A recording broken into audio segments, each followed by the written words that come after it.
en compagnie du président de l'UFC, Dana White. Welcome to Montreal. So how are you? I'm great. How are you? Very good. 10 years since you've been here. Why so long? I have no idea. I didn't realize it had been that long until we were just talking about it. But, you know, it's good to be back. You felt the energy and just a little sliver of the bowl over here. On Saturday night, this place is going to be packed and rocking. The Canadian fans are fun. When you talk about UFC in Montreal, do you have a memory that pops in mind? Yeah, I mean, I was just saying to another guy earlier, when I first started coming up to Canada, and we were trying to get it legalized over in Toronto, and some of the best times of my career. Some of the funnest moments I've had have been up here in Canada. The fans are incredible, people are nice, cities are clean, the hotels are great. I mean, it's just everything about Canada is a good experience, and there's some of the best memories I have in my career are up here in Canada. We're sure glad you're back. It's going to be a great card. Main event: Belal Muhammad defending his title against Jack Della Maddalena. He paid his due. Belal Muhammad. He needed 9 wins in a row to get his first title shot. Do you think he gets the credit that he deserves as a champion? Well, I think that he just became champion. This is going to be his first defense. To get the credit, it's a rough sport, man, right. and the fans are rough.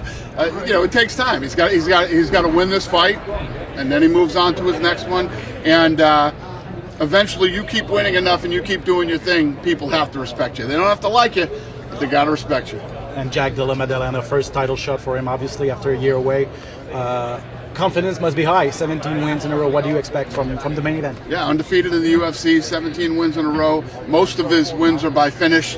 He's a tough guy, and he is a really good first title defense for Belal. Belal's got his work cut out for him on Saturday night.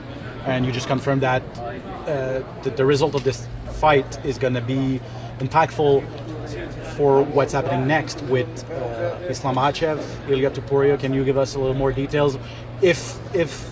Will the winner face Islam Makhachev at 170? We don't know yet, but it is definitely an option. This summer, there's going to be so many great fights from Saturday night to October. We've got really incredible fights laid out. So Saturday's result will definitely impact what happens with Islam. Is there a no-brainer that Islam Makhachev will be on UFC 317 International Fight Week at this point? There are no-brainers right now when it comes to what's happening in the next few. There's a lot of moving pieces and parts that we're trying to figure out right now, but it's all good stuff. Nothing bad. It's all good. Let's talk about the co-main event. Two of the best strikers in all of women's MMA. Yeah. Do you think Valentina can keep her shot? What's your expectation? I mean, they told us this week it may be one of the best fights in women MMA history. So, yeah. Do you see it that way? As we go into these type of fights, on paper, it's an incredible fight. Saturday, we'll see how it plays out, but it should be a great fight. 12 title fight in a row for Valentina Shevchenko. How impressive is it that she's been so good for so long now? Yeah, I mean, when you talk about who's the greatest female fighter of all time, her and Amanda are always, you'll have people who will say it's Amanda and people who will say it's Valentina, and nobody's wrong. Everybody's right when either one of those two are the best. And what Valentina has accomplished in her career, and if she can win on Saturday night against Manon, who is an absolute beast, it's going to be a good debate. Right. You're the love of the crowd for Iman Zahabi, obviously from here.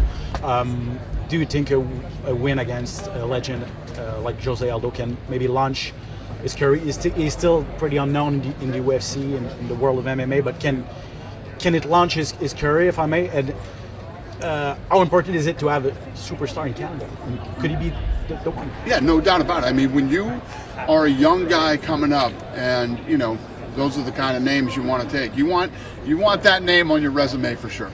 Last thing I'll ask you, and I'll go to boxing, if you let me, because we all saw you with Canelo and Terence Crawford. How exciting is it that your first foray in boxing is promoting one of the biggest fight in the last few years? I mean, it's crazy, right? Yeah, it is crazy. I'm excited about it. We got some fun things planned for this event, and yeah, I've been doing a lot of work on the boxing side too, so we're looking forward to it. Yeah. Let's concentrate on MMA and UFC 315. Dana, thank you very much. Thank you, brother. I'll let you go while I translate for our viewers. Thank you, sir. Thank you. Have a good one. Thank you. Alors voilà, Dana White, toujours très sympathique, très heureux de revenir à Montréal. Il dit, j'avais même pas réalisé que ça faisait 10 ans qu'on n'était pas revenu. Quelques-uns de mes meilleurs souvenirs de ma carrière en tant que président de l'UFC sont survenus ici à Montréal, bien sûr. Les 4 fois où Georges Saint-Pierre a rempli l'amphithéâtre. Je lui ai parlé de Belal Mohamed. Est-ce qu'il reçoit le crédit qui lui revient avec son parcours en UFC jusqu'ici? Il dit, regardez, c'est sa première défense de titre. Il a très bien fait jusqu'à présent, mais c'est là qu'on va voir s'il est un grand champion. Et ce sera pas facile contre Jack Della Maddalena. 17 victoires de suite.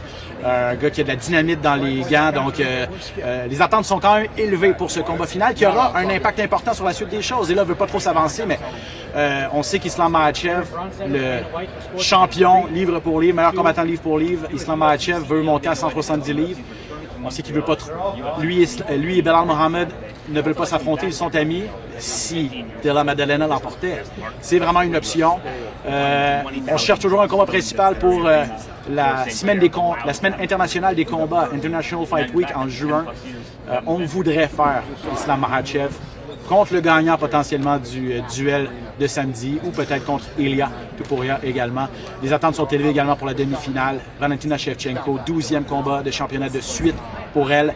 C'est une grande championne et si elle devait l'emporter contre Manon Fiorot, elle cimenterait sa place parmi l'une des meilleures, sinon la meilleure combattante de tous les temps. Eman Zahabi a besoin d'une grosse victoire également contre José Aldo. Ça lui permettrait de faire un bond impressionnant dans les classements et d'obtenir de très très grosses opportunités. Et en terminant, il a parlé de son aventure dans le monde de la boxe. Il sera le promoteur principal pour le combat entre Canelo Alvarez et Terence Crawford. Imaginez un combat que tous les amateurs attendent. Je travaille fort ces temps-ci, laissez-moi vous dire.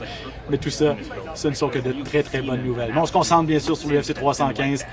C'est cette fin de semaine, ce samedi, ici à Montréal. Carte préliminaire présentée en direct sur les ondes de TVA Sports 2 dès 20h.